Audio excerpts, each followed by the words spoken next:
வணக்கம் அன்பர்களே.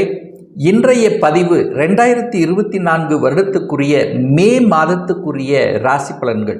இந்த மே மாதத்தினுடைய கிரக நிலைகளை பார்க்கும் பொழுது மேசமனையில் சூரியனும் சுக்கிரனும் இணைவு பெற்றும் ரிஷபமனையில் குரு பகவான், அதாவது இந்த மே 1ஆம் தேதி குரு பயிற்சியானது நடக்க இருக்கிறது. அதன்படி ரிஷபமனையில் குரு பகவானும் கன்னிமனையில் கேது பகவானும் மனோ காரகனான சந்திரன் இந்த மாதத்தினுடைய தொடக்கத்தில் பார்த்தீங்கன்னா மகரமனையிலும் கும்பமனையில் சனி பகவான் ஆட்சி பலம் மூல திரிகோண பலம் பெற்று வலிமையாகவும் மீனமனையில் ராகு புதன் செவ்வாய் இணைவு பெற்றிருக்காங்க. ஸோ இந்த மாதத்தினுடைய கிரக பெயர்ச்சியை பார்க்கும் பொழுது புதன் பகவான், அதாவது இந்த மே மாதம் 10ஆம் தேதி புதன் பகவான் மீனமனையிலிருந்து மேசமனைக்கும், சூரிய பகவான் மே மாதம் 14ஆம் தேதி மேசமனையிலிருந்து ரிஷபமனைக்கும், மே மாதம் 19ஆம் தேதி சுக்கிர பகவான் மேசமனையிலிருந்து ரிஷபமனைக்கு பயிற்சியாகிறார்கள். ஸோ இந்த கிரக அமைப்புகளை வைத்துக்கொண்டு இந்த மாதத்தில் என்ன மாதிரியான பலன்கள், சாதகம் என்ன பாதகம் என்ன, எதை செய்யலாம் எதை செய்யக்கூடாது, என்ன மாதிரியான தெய்வ வழிபாடு உகந்தது என்பதை பற்றித்தான் இந்த பதிவில் நம்ம டீட்டெயிலாக பார்க்க போகிறோம். அதற்கு முன்னால் நம்முடைய சேனலை ஃபர்ஸ்ட் டைம் நீங்கள் பார்ப்பவர்கள் என்றால் மறக்காம சப்ஸ்கிரைப் பண்ணிக்கிங்க. கடகராசி அன்பர்களுக்கு இந்த மே மாதம் எப்படி இருக்குன்னு பார்க்கும் பொழுது உங்கள் ராசிநாதன் என்று சொல்லக்கூடிய சந்திர பகவான் 7ஆம் இடத்தில் அமர்ந்து கொண்டு உங்கள் ராசியை பார்ப்பதும் குரு பகவானுடைய பார்வை அந்த சந்திரன் மீது படுவதும் நிச்சயமாக இந்த மாதம் தன்னம்பிக்கை கொடுக்கக்கூடிய ஒரு மாதமாக உங்களுக்கு அமையும். ஏன்னா தன்னம்பிக்கை காரகன் என்று சொல்லக்கூடிய சூரிய பகவான் உச்ச பலத்துடனும் வலிமையாக இருந்து இந்த மாதத்தினுடைய பிற்பகுதியில் குருவோடு சேர்ந்து சிவராஜ யோகத்துடன் இருக்கின்ற காரணத்தால் தொழில் வேலையில் மேன்மை தரக்கூடிய, ஒரு சிலருக்கு திடீர் ப்ரமோஷன் கிடைக்கக்கூடிய, அதிகாரத்தை கொடுக்கக்கூடிய அமைப்பில் இருக்கிறது. அந்த குரு பகவானுடைய பார்வை 3ஆம் இடத்தின் மீது பதியும் போது உங்களுடைய முயற்சிகள் அனைத்தும் பலிதமாக கூடிய தன்மை. ஆனால் சனி பகவான் 2ஆம் இடத்தை பார்க்கறதுனால குடும்பம் சார்ந்த விஷயத்தில் மட்டும் கொஞ்சம் விட்டு கொடுத்து அனுசரணையோடு செல்லணுங்கிறதையும் ஆழமாக மனதில் பதிய வைத்துக் கொள்ளுங்கள். அப்போ உங்க ராசிநாதன் நல்லா இருக்கிறதுனாலையும் அந்த 2ஆம் அதிபதி என்று சொல்லக்கூடிய அந்த சூரிய பகவான் 10ஆம் இடத்தில் அமர்ந்து கொண்டு வலிமையாக இருந்து 11ஆம் இடத்தில் வந்து அமர்ந்து குருவோடு சேர்ந்து சிவராஜ யோகத்துடன் இருக்கின்ற இந்த காலத்தில் தனம் சார்ந்த விஷயங்கள் திருப்திகரமாக இருக்கக்கூடிய தன்மை. என தன காரகன் என்று சொல்லக்கூடிய குரு பகவான் தனஸ்தானத்தின் அதிபதியாக இருக்கக்கூடிய சூரியனோடு சேர்ந்திருக்கும் போது நிச்சயமாக பொருளாதாரம் சார்ந்த விஷயத்தில் ஏற்றத்தை கொடுக்கக்கூடிய வகையில் இருக்கிறது. ஆனால் அந்த சனியினுடைய பார்வை குடும்பஸ்தானத்தில் பதிகின்ற காரணத்தால் குடும்பம் சார்ந்த விஷயத்தில் கொஞ்சம் விட்டு கொடுத்து அனுசரணையோடு செல்லணும் அப்படிங்கிறத ஞாபகத்தில் வைத்துக் கொள்ளுங்கள். ஏன் இதை ஸ்ட்ராங்காக சொல்கிறேன்னா, இப்போ அஷ்டம சனி உங்களுக்கு போய்கொண்டிருக்கிறது. அப்போ அஷ்டமணி சனி போகும்போது நிச்சயமாக மனம் சார்ந்த விஷயத்தில் ஏதாவது ஒரு குழப்பம் என்பது ஏற்படுத்தி கொண்டிருக்கும். அப்போ இந்த காலகட்டத்தில் நீங்கள் எந்த ஒரு விஷயமாக இருந்தாலும், அதாவது புதிய விஷயமாக இருந்தால் ஒரு தடவைக்கு 2 தடவை யோசித்து செயல்படுவது தான் உத்தமம் என்பதை ஞாபகத்தில் வைத்துக் கொள்ளுங்கள். அதே சமயத்தில் வாக்கு சம்பந்தப்பட்ட விஷயத்திலும் எதை வாக்கு கொடுக்கணுமோ அதை மட்டும் கொடுத்து விட்டு இருந்து விட்டாலே உங்களுக்கு பெரிய பாதிப்பை ஏற்படுத்த போவதில்லை. 3ஆம் அதிபதியாக இருக்கக்கூடிய புதன் பகவான் 9ஆம் இடம் என்கின்ற பாக்கியஸ்தானத்தில் அமர்ந்து கொண்டு அந்த 3ஆம் இடத்தை பார்ப்பது கூடுதல் சிறப்பை தரும்.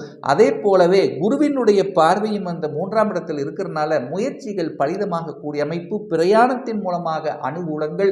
அதே சமயத்தில் பார்த்தீங்கன்னா நிறைய பேருக்கு ஒப்பந்தம் சம்பந்தப்பட்ட விஷயத்திலும், அதாவது புதிய ஒப்பந்தங்கள் கிடைப்பதற்கான வாய்ப்புகள், அது குறிப்பாக கலைத்துறை சம்பந்தப்பட்ட விஷயத்தில் இருப்பவர்களுக்கு புதிய வாய்ப்புகள் தேடி வரக்கூடிய தன்மை.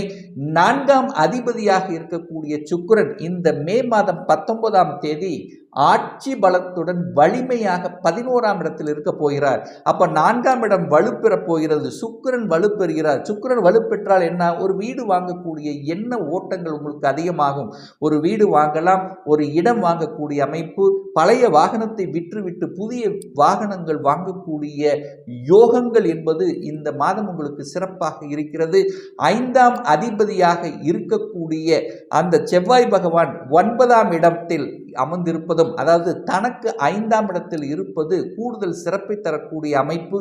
அதே சமயத்தில் குரு பகவானுடைய பார்வையும் 5ஆம் இடமான பூர்வ புண்ணிய ஸ்தானம், பஞ்சமஸ்தானம், காதல் ஸ்தானத்தின் மீது படுகின்ற காரணத்தால குழந்தைகளினுடைய நலன்கள் திருப்திகரமாக இருக்கும். காதல் சார்ந்த விஷயத்தில் இதுவரைக்கு பல பிரச்சனைகள், பல தடைகள், பல ஏதாவது ஒரு ரூபத்தில் தடைகளாக இருந்தாலும் இப்போ இந்த மாதம் பார்த்தீங்கன்னா அதில் ஒரு நல்லது செய்தி, நல்லதுவைகள் நடக்கக்கூடிய தன்மையை ஏற்படுத்தும்.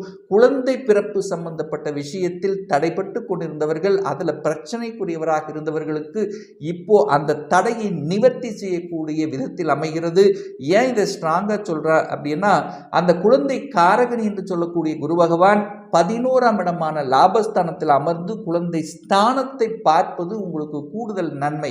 அப்ப நிச்சயமாக இந்த வருடத்தில் குழந்தை சத்தம் உங்க வீட்டில் கேட்கக்கூடிய தன்மை, அதனால ஒரு மனமகிழ்ச்சி, சந்தோஷம் கிடைக்கக்கூடிய வகையில் இருக்கிறது.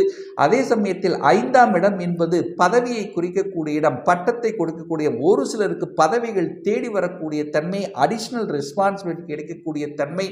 கடந்த காலத்தில் கஷ்டப்பட்டு படித்து கொண்டிருந்தவர்கள் ஏதாவது ஒரு கோர்ஸ் படிக்கணும் என்று ஆசைப்பட்டு கொண்டு அந்த கோர்ஸ் கிடைக்காமல் தவறி போய் இப்போ இந்த காலகட்டத்தில் பார்த்தீங்கன்னா நீங்கள் நினைத்த கோர்ஸ் எடுத்து படிக்கக்கூடிய சூழ்நிலை சந்தர்ப்பத்தை நிச்சயமாக உங்களுக்கு உருவாக்கும். 6க்குரியவன் என்று சொல்லக்கூடிய அந்த குரு பகவான் தனக்கு 6ஆம் இடத்தில் உட்கார்ந்திருக்கார். அப்ப 6 என்பது என்ன? கடன், நோய் எதிர்ப்பு, பகை தரக்கூடியவன் அல்லவா. அவர் தனக்கு 6ஆம் இடத்தில், அதாவது 11ஆம் இடத்தில் இருக்கும்போது கடன் தொல்லைகள் இருந்து விடுபடுவதற்கான வாய்ப்புகள், சந்தர்ப்பங்களை ஏற்படுத்தி கொடுக்கும். இது நாள் வரைக்கும் உங்களுக்கு எத்தனையோ இடைஞ்சல்கள் கொடுத்து கொண்டு, எதிர்ப்புகள் கொடுத்து கொண்டு இருந்த இந்த கடகராசி அன்பர்கள் இப்போ எதிர்ப்பாளர்கள் நண்பர்களாக மாறக்கூடிய தன்மை, அல்லது எதிர்ப்பை கொடுத்தவர்கள் அந்த இடத்திலிருந்து விலகி போகக்கூடிய வாய்ப்புகளும் சந்தர்ப்பங்களை ஏற்படுத்தும். அதே சமயத்தில் கடினமான மன உளைச்சல் ஆளாகி கொண்டிருந்த இந்த கடகராசி என்பர்கள் இப்ப அந்த மன உளைச்சல் இருந்து படிப்படியாக விலகக்கூடிய வாய்ப்புகள், உடல் நலம் சார்ந்த விஷயத்தில் தொந்தரவுகள், பிரச்சனைகள் அனுபவித்துக் கொண்டிருந்தவர்கள் அதிலிருந்து விடுவதற்கான வாய்ப்புகளையும் சந்தர்ப்பங்களையும் நிச்சயமாக உருவாக்கும். 7ஆம் இடம் என்பது கூட்டு தொழிலை சம்பந்தப்பட்ட இடம் அல்லவா. அப்ப கூட்டு தொழில் சார்ந்த விஷயத்தில் பிரச்சனைகள், தொழில் சார்ந்த விஷயத்தில் சின்ன சின்ன தொந்தரவுகள் ஓடிக்கொண்டிருந்தா இப்போ உங்களுக்கு ஞானோதயம் பிறக்கும். இதை செய்தால் சரி, இது செய்தால் தவறு என்கின்ற அந்த உள்ளுணர்வு சக்தி அதிகமாக புலப்படக்கூடிய ஒரு மாதமாக அமைகிறது. 8ஆம் இடத்தில் சனி பகவான் ஆட்சி பலம், மூல திரிகோண பலம் பெற்று வலிமையா இருக்கார். அப்ப கடந்த காலத்தில் எத்தனையோ மன அழுத்தங்கள், அதாவது வழிகளை கொடுத்து கொண்டிருந்தது. அதே சமயத்தில் பார்த்தீங்கன்னா வழக்கு சம்பந்தப்பட்ட தொந்தரவுகள், பிரச்சனை இருந்தது. இப்போ அந்த வழக்கு எப்படி போகும், எப்படி ஆகும் என்று தடுமாறி கொண்டிருந்த இந்த கடகராசி என்பர்கள் இப்போ இப்படி எடுத்தால் நமக்கு வெற்றி என்கின்ற அந்த பாதையை கொடுக்கக்கூடிய ஒரு நல்ல இதை கொடுக்கக்கூடிய தன்மையை இந்த மாதம் உங்களுக்கு உணர்த்தும். 9ஆம் இடம் என்பது பாக்கியஸ்தானத்தை குறிக்கக்கூடிய இடம் அல்லவா. அங்க ராகு பகவான் உட்கார்ந்திருக்கார். அப்போ 9ஆம் இடத்தில் ராகு பகவான் இருக்கிறதுனால அந்த 9ஆம் இடம் என்பது வெளிநாட்டை குறிக்கக்கூடிய இடம்ங்கிறதுனால வெளிநாட்டு ஆசைகள் ஒரு சிலருக்கு ஏற்படுத்தும். விசா அப்ளை பண்ணி காத்து கொண்டிருந்தவர்களுக்கு விசா கிடைக்கக்கூடிய சூழ்நிலை, சந்தர்ப்பங்களை ஏற்படுத்தும். வெளிநாட்டு சம்பந்தப்பட்ட தொடர்புகளை ஏற்படுத்தும். இதுவரைக்கும் ஒரு வேலையில் தடங்களாக இருந்தது, திடீரென வேலை போய்விட்டது. ஸோ இந்த மாதிரியான தன்மையில் இருந்தவர்களுக்கு இந்த மாத இறுதியில் நிச்சயமாக ஒரு நல்ல வேலை கிடைக்கக்கூடிய சந்தர்ப்பத்தை உங்களுக்கு நிச்சயமாக உருவாக்கும். 10ஆம் இடத்தில் சூரியன் திக்பலம் பெற்று வலிமையா இருக்கார். அப்ப அதிகாரம் சார்ந்த விஷயங்கள், அரசியல் சார்ந்த விஷயங்கள், அதிகாரத்தில் இருப்பவர்கள், ஸோ இந்த மாதிரி இருப்பவர்களுக்கு கூடுதல் வளர்ச்சி தரக்கூடிய தன்மையை நிச்சயமாக ஏற்படுத்தும். சுக்கிரன் 11ஆம் இடமான லாபஸ்தானத்தில் வந்து அமர்கின்ற காரணத்தால பெண்களுக்கு இப்போ நல்லவைகள் நடக்கக்கூடிய நிகழ்வுகள், இதுவரைக்கும் கஷ்டப்பட்டு ஏதாவது ஒரு விதத்தில் தொந்தரவு, பிரச்சனை, தொழில் ரீதியாக, குடும்ப ரீதியாக அந்த மாதிரியான பிரச்சனை இருந்தவர்களுக்கு நிச்சயமாக இந்த மாதத்தினுடைய பிற்பகுதியில் ஒரு தீர்வு கொடுக்கக்கூடிய ஒரு நல்ல அமைப்பு உள்ள ஒரு கிரக நிலைகள் தான் இந்த மாதம் இருக்கிறது. அப்போ குருவும் சூரியனும் அந்த சுக்கிரனும் இணைவு பெற்று 11ஆம் இடத்தில் இருக்கிறதுனால தந்தையின் மூலமாக நல்லவைகள், அதே சமயத்தில் பெண்கள் மூலமாக நல்லவைகள், பெண்கள் சம்பந்தப்பட்ட தொழில் நடத்தி கொண்டிருந்தவர்கள், அழகு சம்பந்தப்பட்ட துறையில் இருப்பவர்கள், கலை சம்பந்தப்பட்ட துறையில் இருப்பவர்களுக்கு கூடுதல் வளர்ச்சியை கொடுக்கக்கூடிய தன்மையில் இருக்கிறது. சொல்லிக் கொடுத்தல், போதனைகள் செய்வது, சட்டம், நீதித்துறை இந்த மாதிரியான துறையில் இருக்கின்றவர்களுக்கு இந்த மாதம் நல்லபடியாக அமையக்கூடிய தன்மை. நிச்சயமாக நீங்கள் எந்த இஷ்ட தெய்வத்தை வழிபடணும் என்று ஆசைப்பட்டு கொண்டிருக்கிறீர்களோ அந்த தெய்வத்தை வழிபடக்கூடிய யோகம் இருக்கிறது. இந்த மாதம் ஒரு நல்ல தெய்வ வழிபாடு அப்படின்னா குலதெய்வ வழிபாடு. ஒவ்வொரு அமாவாசை என்று குலதெய்வத்தை சென்று வழிபடும் போது நிச்சயமாக முன்னோர்களினுடைய ஆசீர்வாதம் பெற்றுத்தருங்கிறதுல எந்தவித மாற்று கருத்தும் கிடையாது. இப்போ நான் சொன்னது கோச்சார ரீதியான இந்த மாதத்துக்குரிய ஒரு பொதுவான பலன்கள்.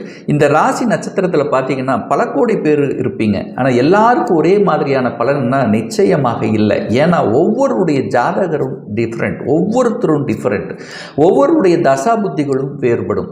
இந்த கோச்சார பலனை ஒரு 3 மாதத்துக்கு கண்டினியூவாக பாருங்கள். அது சரியாக செட் ஆகலை அப்படின்னா நிச்சயமாக உங்களுடைய தசநாதனோ அல்லது புத்திநாதனோ 6, 8, 12 அந்த தொடர்பு நிச்சயமாக இருக்கும். ஒரு துல்லியமான பலன் வேணும் அப்படின்னா உங்களுடைய சொந்த ஜாதகம், சுய ஜாதகத்தில் கிரகங்கள் எப்படி இருக்கிறது, என்ன ஆதிபத்தியம், எத்தனை டிகிரியில் இருக்கார், இப்போ நடப்பு தசா புத்தி அந்தரம் சூட்சமும் வாயிலாக நீங்கள் கேட்கக்கூடிய எந்த கேள்வியாக இருந்தாலும் இந்த வருடம் சொந்த தொழில் செய்வதற்கான கொடுப்பினை இருக்கா, அப்படி இருக்கக்கூடிய பட்சத்தில் எப்போ நம்ம சொந்த தொழில் செய்யலாம், இப்போ +2 முடிச்சிட்டேன் எந்த கோர்ஸ் படிப்பேன், அந்த படிப்பதற்கான விதி கொடுப்பினை என்ன இருக்கிறது, திருமண தடை ஏற்பட்டு கொண்டிருக்கு, எப்போ தான் நமக்கு திருமணம் நடக்கும், எப்போ நம்ம குழந்தை பாக்கியம் கிடைக்கும், எப்போ நமக்கு வீடு கட்டக்கூடிய யோகம் இருக்கிறது, இது போன்ற கேள்விகளுக்கு துல்லியமான பலனை நம்மால் கூற முடியும். ஒரு பர்சனல் கன்சல்டேஷன் எடுத்துக்கணும், ஒரு சுய ஜாதகம் பார்க்கணும் என்று விருப்பமுடைய அன்பர்கள் டிஸ்பிளே தெரியக்கூடிய நம்பருக்கு வாட்ஸ்அப் மூலமாகவோ ஃபோன் கால் மூலமாகவோ தொடர்பு கொண்டு அப்பாயின்மெண்ட் பெற்றுக்கொண்டு கன்சல்டேஷன் எடுத்துக்கலாம். இந்த பதிவு நிச்சயமாக உங்களுக்கு பிடித்திருக்கும் என்று நினைக்கிறேன். உங்களுக்கும் உங்கள் உறவுகளுக்கும் ஷேர் செய்யுங்க. நம்மளுடைய சேனலை ஃபஸ்ட்டு டைம் நீங்கள் பார்ப்பவர்கள் என்றால் மறக்காமல் சப்ஸ்கிரைப் பண்ணிக்கிங்க. பக்கத்தில் இருக்கின்ற பெல் பட்டன் மற்றும் ஆல் நோட்டிஃபிகேஷனை கிளிக் பண்ணும்போது நான் போடக்கூடிய அடுத்தடுத்த பதிவுகள் உங்களுடைய நோட்டிஃபிகேஷனில் வந்து சேரும். இந்த ராசி நட்சத்திர நேயர்கள் அனைவரும் வாழ்க வளமுடன் என்று எனது வாழ்த்தினை தெரிவித்துக்கொண்டு விடைபெறுகிறேன். நன்றி, வணக்கம், வாழ்த்துக்கள்.